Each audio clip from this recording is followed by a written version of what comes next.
Is K-pop getting spicier, or has it always been spicy? What about the levels of spiciness? Have we seen changes? Why is it that when someone talks about how spicy K-pop is now, people are like, you must be new here? As if 5th gen isn't modesty core. With the rise of booty shorts and Victoria's Secret fashion shows, I thought we could take a trip down memory lane, talk about K-pop from the spicy nature of 2nd gen versus the more modest attires of 5th gen to now, which is still 5th gen, but like,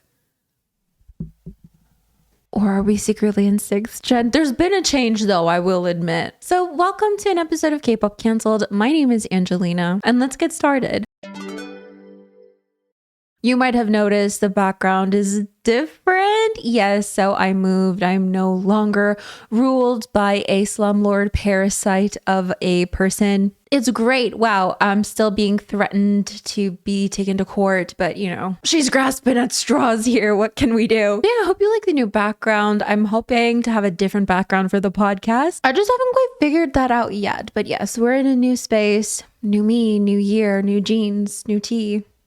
That was corny. But yes, today's topic. Now listen, I always say if you show a 5th gen stan some classic 2nd gen music videos, it would send them straight into a coma. 2nd gen was so spicy, and if you contrast that with how K-pop is now, or maybe not now in this moment, because I feel like there's been a change now in this moment, but you know, K-pop in general, K-pop as it's been the last maybe 5 years or so, if you compare 2nd gen to that K-pop, oh my gosh, it is night and day. Like you can barely recognize it. And that's probably one of the first things I recognized getting into K-pop after having a break from being a 2nd gen stan. And then you're like, okay, wow, these are the things that I noticed. Things are a lot more tame, shall we say. But it's definitely something you notice. It's definitely something shocking. And I say this as a 2nd gen stan because fans tend to get used to a certain baseline of what K-pop, you know, more or less allows. And when it veers away from that, it's noticeable. So for example, revealing clothing. If you're a 2nd gen stan,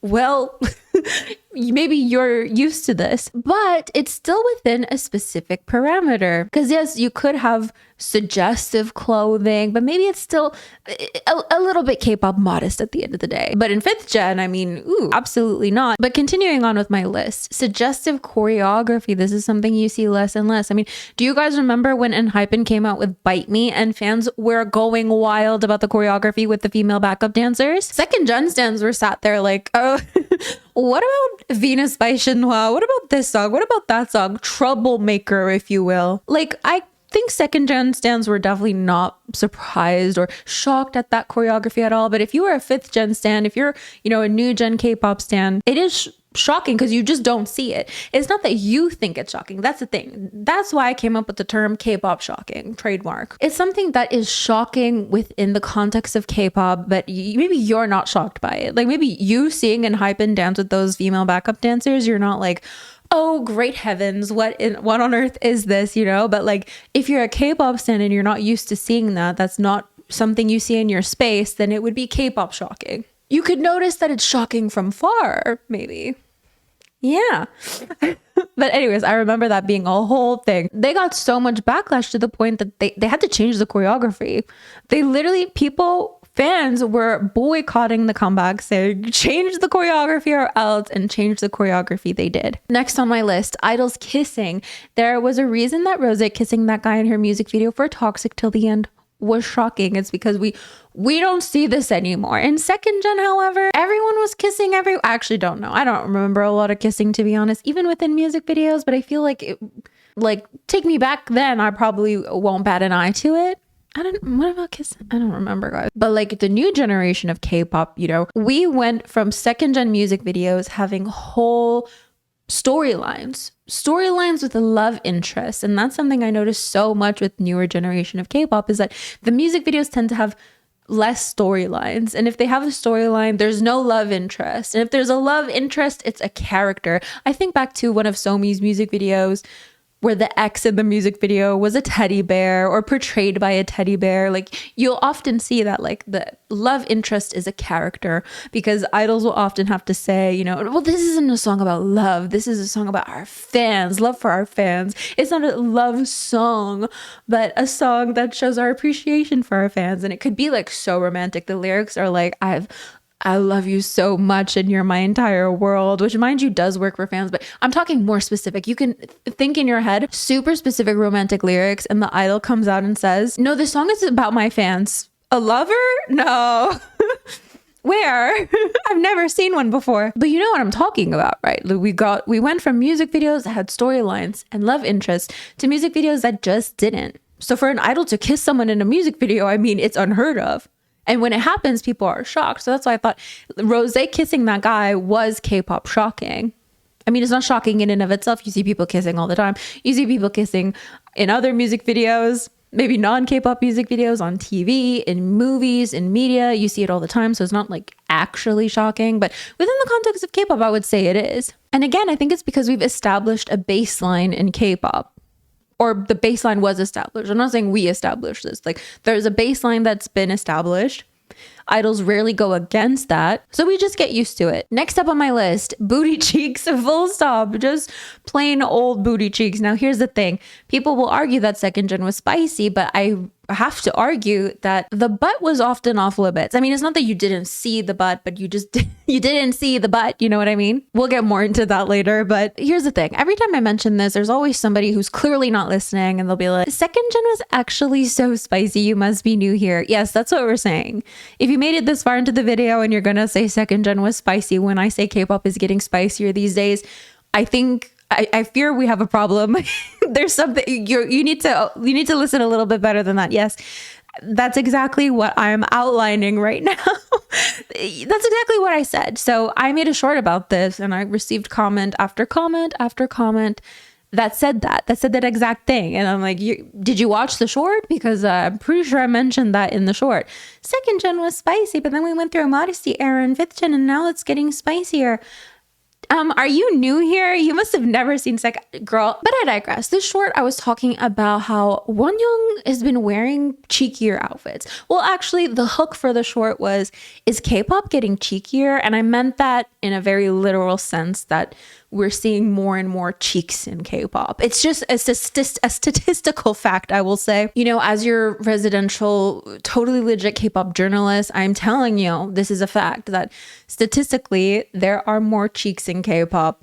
I'm not making this up. Anyways, Wonyoung has been wearing cheekier clothing. You know, we're seeing more booty. So naturally, some people, especially her being a fifth gen idol, some people, she debuted in IZ*ONE, so she's kind of a fourth gen idol, isn't she? She's in a fifth gen group. Okay, let's leave it at that. She's only 20. What the heck? I'm saying that in the sense that it feels like her career has been so long, but she's only 20. So some people were shocked at the amount of skin that she was showing. And I would say in a K-pop context, yes, that is quite shocking, because we're just not used to it. Again, like I said, in K-pop's spiciest eras, this is still not a look you would have seen. Go back and look. We're going to talk about this more later, but go back and look. Cheeks were off limits. That's all I'm saying. But anyways, as a trend, I think this denotes a shift in K-pop. K-pop is changing, and it's not just the booty cheeks. Again, like I mentioned, even seeing like the fake thongs that idols are wearing, it felt a little spicy. But here's what some people had to say in response to me saying K-pop was getting cheekier. I feel there was a modest era in K-pop because it was the style around 2018, and because more minors started debuting 2022.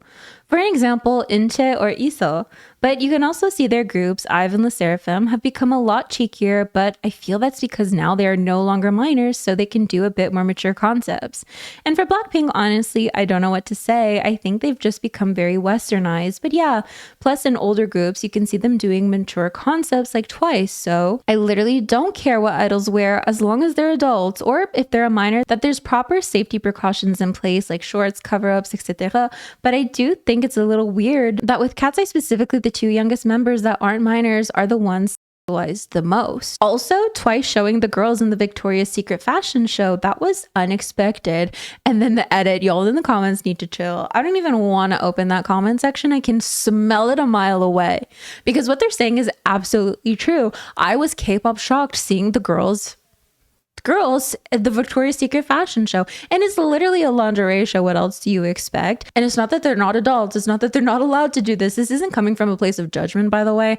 And I should have done a disclaimer at the beginning. I am not judging idols for wearing less clothing. This is not a judgment. This is an observation. You'll find out really quickly that I thrive off the most random observations. Like they live in my head rent free, including the fact, which I feel like I can't do a full podcast episode about this, but male idols used to have armpit hair and now they don't. What's up with that? And again, it's not a judgment. It's an observation that I would love nothing more than to talk about with you guys. But I recognize it's a little weird, but some things you can't help but notice. There's some shifts in trends, in body trends. There's shifts in all these things. And it's fun to notice. Sue me, I don't know. Let's look at the comments though. Yes and no. I mean, their songs are getting more mature given the members' age, and it is Victoria's Secret. They're literally a lingerie brand, so something like that was to be expected, in my opinion. To be expected, but from Twice? I don't know. I don't know if it's that expected, okay? Anyways, let's continue. Honestly, I got into K-pop because it's not as sexualized as American pop. It focused more on the actual music and concepts, which I loved. Now K-pop seems to be heading that route too, sadly. K-pop has always been like this, like AOA Miss A, no change as long as they're comfortable. See, this is where I disagree. I don't think it's always been like this. I think it was like this at one point because there's no denying that sexy concepts are basically dead at this point. I mean, maybe there will be a revival, you never know, but like you can't deny that sexy concepts died at one point. Like RIP, 6 feet under. I just responded to them. I'm like, are you saying you didn't notice a change in 5th gen? Honestly, the modest era back then was very different from the one now. Back then, idols used to go to the pool with a blouse, t-shirt, and shirt, and now modest is a pair of jeans with a t-shirt. So I haven't really noticed. There's always been some cheek in K-pop, Miss A, EXID, Hyuna, etc. That's where we disagree again. I feel like there wasn't any cheek in those. Like, yes, I would say that the butt could be a focal point, but you didn't see any actual cheek. And if you did, it was very little. And at that, it wasn't like a trend. I'm glad. Above all else, I want them to wear what they like, but I appreciate adult themes a lot because K-pop fans baby their idols so much, but I love things that remind them their idols are not 5-year-olds. We're bound for the truly femsex icon era a la Girls' Day something. And even in the sexier outfits that they wore, the butt cheeks were usually covered. But yes, safety shorts, as you can literally guess, people have been heavily divided about them because, you know, some fans think that the safety short is just so ugly. If you're gonna wear safety shorts, at least make them the same color as the garment that you're wearing, because why are you wearing white shorts with black shorts underneath? Like, they're just so bold and in your face. Like, if the point is to protect you, why not make it stylish at the same time? But then there are people who think that that's literally the point. Safety shorts are meant to be in your face, bold, so that you know that that idol is protected. There's no mistaking that the idol is safe, that the idol is protected by these shorts. Like, that's genuinely what I've heard some people say. Like, that is the point of the safety short, so you don't get any ideas. But like I said, I wanted to take a little trip down memory lane, and in doing so, we can analyze if we see any booty cheeks. So Hyuna's bubble pop butt is fully covered. AOA's mini skirt dance moves can be suggestive, but like the skirts sometimes are actually pretty long. Something by Girls' Day. Now, I did see a music video because I was searching. I mean, I don't know every single sexy K-pop concept music video that has ever been released. There was one, I don't remember what it was, but we did see a little bit of booty cheek. So I will reiterate, I'm not saying you would never, ever, ever see a booty cheek in 2nd gen K-pop. I'm just saying it was really not that common, even for some of the most popular sexy concepts you could think of. So why did K-pop shift away from this? Everybody loves a sexy concept. Everybody wants a sexy concept to come back. Why did it leave in the first place? So here are some issues that I've outlined. So issue number 1, girl groups getting banned. It is no surprise that it was mostly girl groups who would get banned on broadcast stations for lyrics being too suggestive, for dancing being too suggestive, for the music video being too suggestive. Rainbow released a song called A, and And in that song, they're literally lifting their shirt up. Now, they're basically just showing their stomach. And it's not like you've never seen a K-pop idol wear a crop top before, but just that action alone was too suggestive. So the song was banned. Dr. Feel Good by Rania, that's definitely a very spicy one. And I remember that was banned as well. Such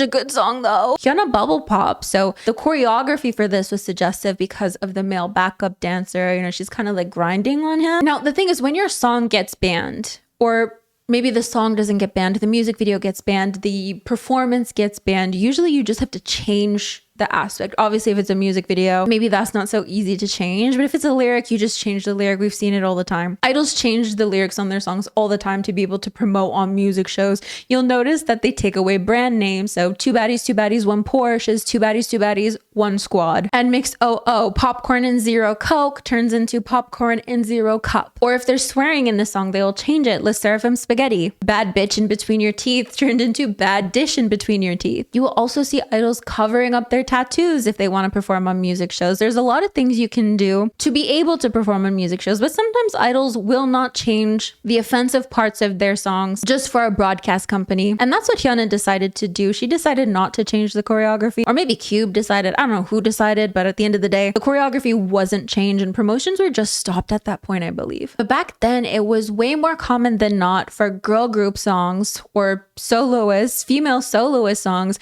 to be banned than it was for boy group songs. Boy groups could be shirtless, grinding on the floor. They could really get away with a lot, and their songs tended to not really get banned. But I remember little old me looking at different lists of like songs that were banned and being like, this is not fair. But that is definitely not the only issue with sexy concepts in K-pop, right? I mean, there's also the issue of feeling pressured into doing something that you don't want to do, being pressured to wear things you don't want to wear, but that's the company's vision. So I found a post that basically speculates how sexy concepts are viewed in Korea. I've seen K-pop idols and K-pop in general being compared to Disney Channel and other kids' acts, with the implication that K-pop is primarily directed at children and teens. So I was wondering how sexy concepts for either girl groups or boy groups fit into that. Obviously, I can't imagine something like EXID's Hot Pink or Hyuna's Don't Touch Me being directed at children, lol, but I was wondering how sexy concepts are viewed by the general public. If anyone has any insight or lives in Korea, or lives in Korea, or there's a K-pop concept opinion demographic website for some godforsaken reason, I'd love to know, lol. So this person responds. Now this post is from 4 years ago. In Korea, K-pop's audience is mostly young women between the ages of 10 and 30. This is true for both male and female groups. Sexy male concepts work well on them and are much more common because it's, let me zoom in, and are much more common because it's geared towards women. This is a result of the idol fantasy and the parasocial relationships that the idol pushes on their fan base because it makes them spend lots of money. Overly cutesy male concepts aren't super popular in the long run because their audience don't want boys, they want men. Man, Zia's Here I Am was kind of my everything at the time. Boyfriend's Boyfriend. I would argue cute boy group concepts need to make a comeback. Nana's boyfriend. Nana's girlfriend. Here I am, baby. Name other boy groups who have done cute concepts. Those are the only two I could think about. Sexy female concepts nowadays are far more rare, and there aren't any sexy girl groups anymore, really. Yeah. Even 4 years ago.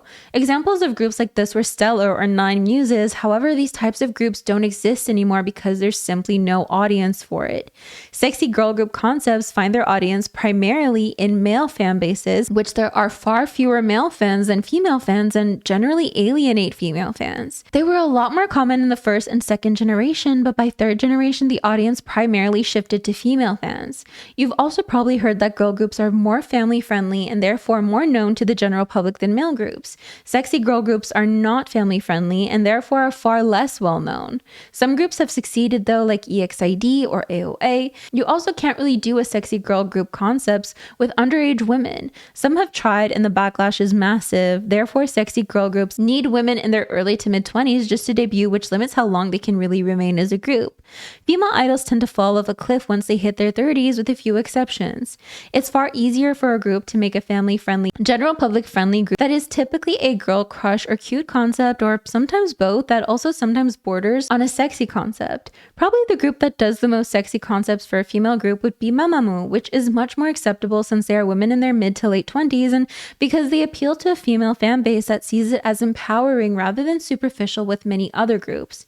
Sexy female idols do exist, like Hyuna, Jessie, or Sunmi, but they are all women in their late 20s or 30s who have all had long-running careers, so it's much more acceptable for them to do sexy concepts. Someone's mentioning Sistar as well. Yes. Rysera of Nine Muses actually opened up about this. She said that she felt trapped. I was simply one god in a giant machine run by the powers that be. Now, when it comes to the group's sexy concept, she said, we were powerless and there was little we could do to change our own fate. Describing the concept as difficult to handle, and she was 23 years old. Quote, we had to wear revealing outfits and show off our sex appeal. I expressed all my frustration because I was young. At that time, I had a really hard time keeping up. But she then goes on to reveal that she was kicked out of Nine Muses because she aired her grievances with their sexy concepts. I was kicked out of Nine Muses because I openly vented all my grievances about our excessive use of sex appeal. And that's because she found the revealing outfits extremely distressing. Even if you're into your 20s, you absolutely could feel pressured into wearing things you don't want to wear to fulfill the vision of a company that ultimately doesn't care about you. And just from personally being a K-pop stan at that time as well, of course there were people calling these idols cheap. Yejun of M Block actually spoke on this as well, saying that when he takes his shirt off, everybody praises him, but when Hyuna does a suggestive dance, everyone calls her cheap. And I think that just touches on how people viewed female idols doing sexy concepts at the time. It seems like, to me anyways, that it wasn't really widely accepted, but companies were still doing it anyways. But can you imagine, this is just one girl's story. This is Rysera's story of her being in Nine Muses, a 23-year-old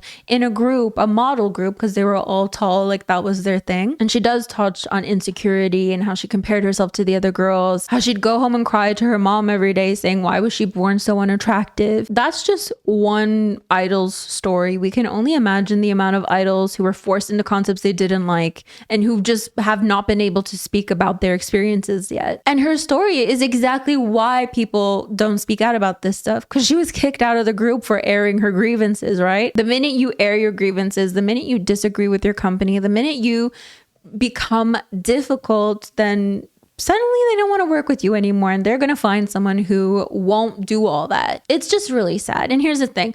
I understand people saying there are more minors these days. I don't think companies super care about that, because if there was a market for it, I think they definitely would try to push it. And sometimes they do. I mean, there's still backlash towards a ton of idols where fans are like, aren't they a little too young for this? Don't you think they're a little too young for this? Aren't they a little too young to even debut? What are you doing?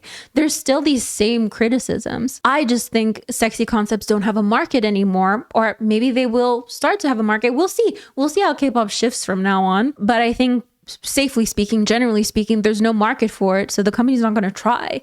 But if there were, they would. Absolutely. Who are you kidding? Of course they would. It wouldn't matter to them how old everyone is, because they've done it before, and I do believe they would do it again. But with all that said, let's talk about that shift to a more modest K-pop. I keep wanting to say Christian horse girl music, but I think that's a very specific K-pop concept and it doesn't really apply to everything, but I think it's such a funny name for something. But yes, so K-pop starts straying away from these sexy concepts, I think.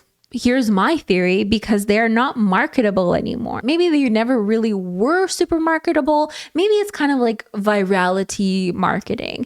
You make something go viral, maybe for good reasons, maybe for not so good reasons, but that virality doesn't last long. You don't create an audience that wants to stick with you through thick and thin. It's just kind of a bunch of people who are watching at one point for eye candy and then they kind of forget about you type thing. That's just my theory. Why K-pop shifted away from that. Because trust me, if something's profitable, they're gonna do it. It's the entertainment industry after all. But this person has another theory, so let's check it out. Theory that female sexy concept is no longer popular because sexy concept don't attract loyal fans.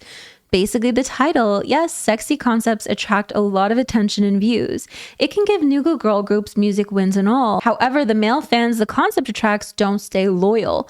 This isn't, okay, I just wanted to mention this really quickly because Brave Girls, Roland, if you look at the original dance practice, they're wearing sexy clothes. They're dancing on chairs. Like, I don't know, when you think of Roland, you think of a fun summer song and like cute summer outfits, because that's what they rebranded into when the song went viral 4 years after the fact.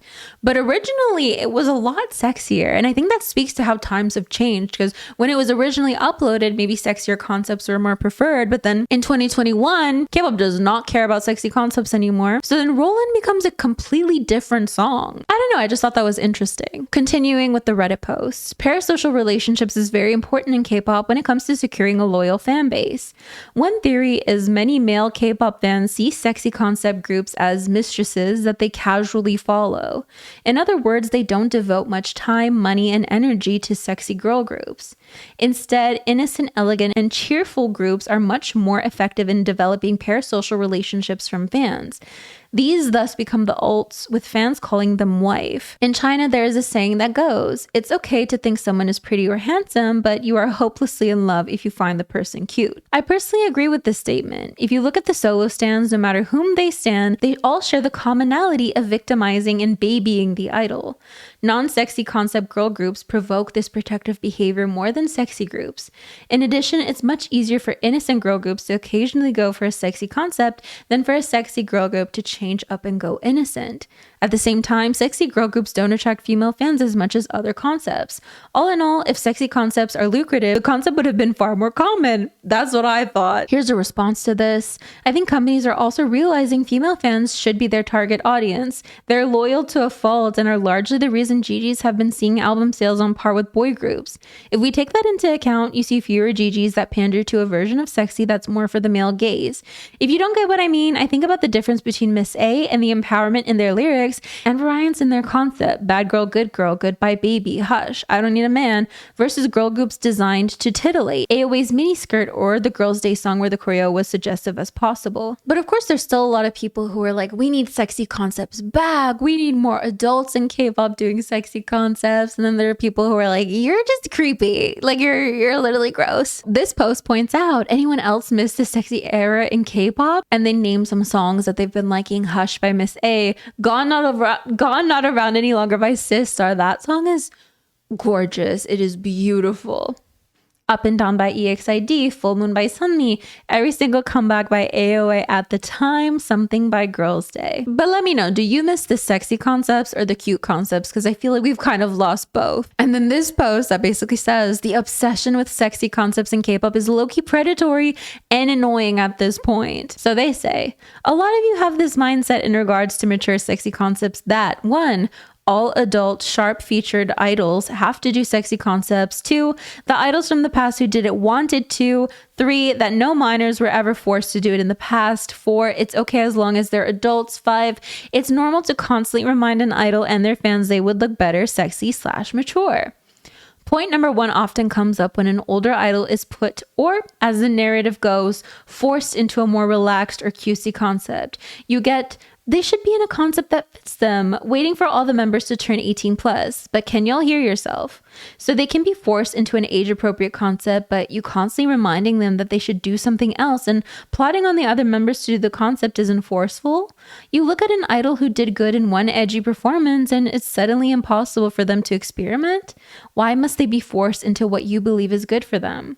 You do not know these idols and what they are comfortable with, but because they look a certain way, a lot of you act like they must be presented as such. Whenever K-pop and its flaws are discussed, something people never fail to do is romanticize and spread a narrative that first and second gen were safe for idols. The more obvious when talking about sexy concepts. A video of miniskirt by AOA, a comment saying, why does no one do concepts like this anymore? A reply, cause no one debuts adults anymore. The AOA Mangne was 17 at the time of release. Park Ji-hyun turned 18 and was made to unknowingly perform a song she did not know the sexual meaning of. The Nine Muses members did not willingly participate in the group's sexy concept. I'd argue that all idols in a time of unfair idol contracts, these people did not willingly participate in sexy concepts. They were probably forced, coerced, and lied to. Idols who had just turned 18 would be forced to film inappropriate concepts, and people would pass it off as fine because she's an adult. Sexy concepts do not become acceptable because everyone is of legal age. Consent exists for a reason. Age does not permit anyone's entertainment to force them into a role of a sex symbol or innuendo-filled songs and music videos, nor do they need their fans constantly forcing the idea that they have to be sexy.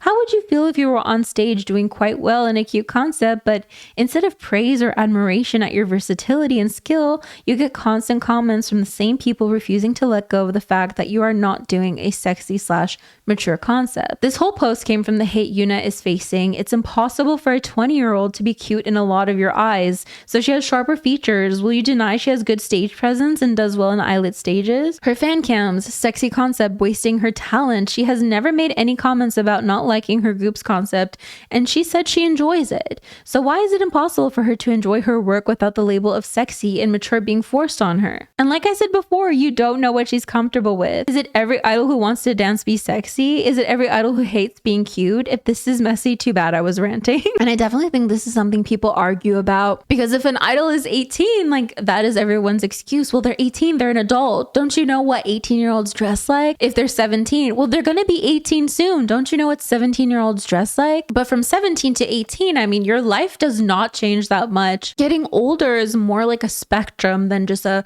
point in time that this is when it happens. I mean, legally it is, but emotionally that's just not how it works. So it's understandable when fans are so concerned and protective of their idols, but then you have fans who want to protect their idols from any backlash that they perceive. So they're like, no, this is actually okay. Like, you don't understand it. Like, it's literally fine. What are you talking about? Well, people are talking about the fact that some idols feel forced into it or don't want to do these concepts. So of course, in an industry where you can't openly say that without, damn near getting kicked out of your group, fans take it upon themselves to be the concerned party in the whole equation. And of course, we fast forward to now and K-pop is getting spicier. There is no doubt about that. We have idols like Lisa who performed at the Crazy Horse. And again, this is no judgment towards Lisa. She's an adult. She is the CEO of her own company, I think. Like, of course, you always hope this is what an idol wants, right? But it's just an example of K-pop getting spicier. She performed at Crazy Horse. Her outfits at Blackpink concerts are, quite a bit cheekier. She performed at Victoria's Secret fashion show. Then, of course, we have Cat's Eye, who aren't K-pop, but they are K-pop adjacent. And because of their heavy K-pop audience, I'm sure some of their outfits are quite K-pop shocking, especially if we think of their Lollapalooza outfits. But then we also have member Yoonchae, who is only 17. And a lot of people are wondering and worried for her. Is everything going to change the minute she turns 18? Is the company counting on that? Twice at Victoria's Secret fashion show, like we mentioned earlier, to even idols like Wonyoung, who is wearing cheekier clothing. And like I mentioned probably twice already, the fake thong look. So of course, I'm going to leave you with the question, what do you make of this? Do you think K-pop is getting spicier? Do you think K-pop will continue to get spicier? Or do you think it's just kind of going to stay and linger here? Maybe not get too second gen spicy. Let me know your thoughts. Let me know your theories. Thank you so much for joining me in this episode. My first episode in the new place. How exciting. Oh my gosh. What do you think of the background, by the way? Do you think that the multiple faces is too many faces, or you don't mind her? I mean, I really wish it was just another tiger, but it's okay. Anyways, thank you so much for joining me. Don't forget to like, comment, and share this video with friends you don't have. And I will see you guys in the next episode. Bye.